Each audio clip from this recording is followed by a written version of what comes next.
nag-umpisa ako na medyo maaga-aga, sabi ko konti pang gumagamit.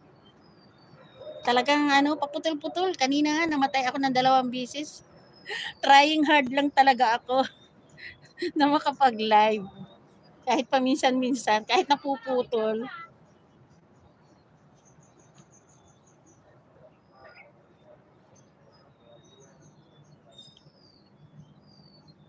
Yung sister ko nga, si Nana Ibiang, sabi ko nga paminsan-minsan mag-live siya. Nung isang araw, parang 18 minutes lang.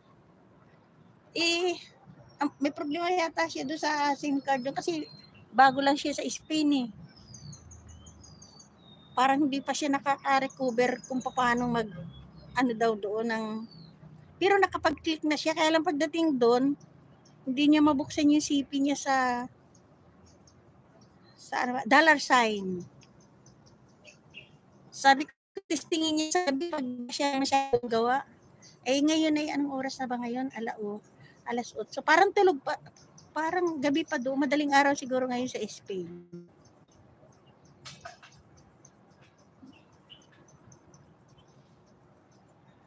Oo nga, mami. Sabi ko nga sayang, mayroon pa siyang nakasave na revenue na 60 plus. Sabi ko, nag-upload din siya, kaya lang bihira siya makipagtamsakan kasi nahihiya rin siya doon sa amo niya na magsiselfon siya bago pa lang. Saka sabi ko, naku, ingat-ingat. Sabi ko gano'n kasi hindi pa niya gamay masyado sa Europe. Saka siyempre, wala pa naman siyang permanent visa doon. Pero mabait naman daw yung amo, kaya lang may mga batang binabantayan. Saka delikado, may swimming pool daw doon sa bahay. Sabi ko, lagi niya dapat titingnan yung mga bata, baka maglaro. Puntahan po natin si Mami Eri, malapit na siya mag-umpisa, 87 minutes na. Mag-uumpisa na yan. Kahapon nandun ako, kaya lang hindi ako masyadong nagtagal, Mami, kasi namamatay ako, nalalaglag. Ngayon, namatay, pero tatapusin ko na, sabi ko na. Kasi anong oras, mag-alas 9 na, maraming gumagabit. Thank you very much, Mami Eri. And palalabisan ko lang ng konti para yung namatay kanina, makuberang ko. Para lumabas, 1 hour. Kaya ang dami kong video na live na minsan may 18 minutes, may 30 minutes. Kung ano lang oras yung abutin, nagtatry na lang ako, ganun.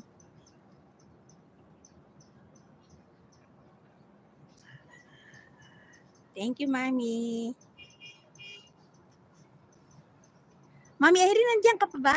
Kwento ko lang. Binigyan ako ni Jamsi ng banana. Tuwan-tuwa ako. Ang daming banana binigyan niya sa akin. Kawat sa awar. Tapos ang ginagawa ko, binabalikan ko na lang sa gabi. Nung isang gabi hanggang 12 midnight kami. Pero thankful na rin ako, at least may nagbigay. Tsaka tinitingnan ko yung binibigay niya, hindi nalalagas. Okay na rin yun. Tsaka yung ano bang tawag doon? Sulit naman yung pagpunta ko sa kanya kahit butin ako ng gabi kasi may nagpi-play ng video ko. Pandagdag ding views yun. Parang tulungan, maganda.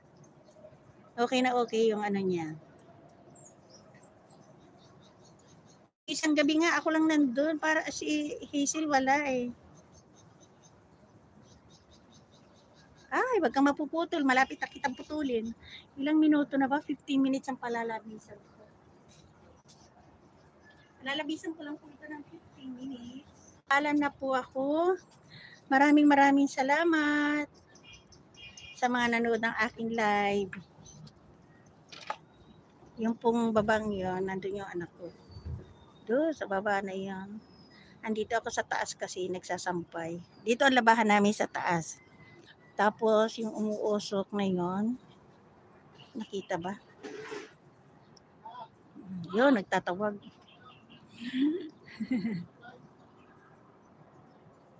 Asawa ko. May kubo siyang maliit doon. Andun siya. Natatabunan pala ng doon siya. May kubo siyang maliit dun pahingahan sa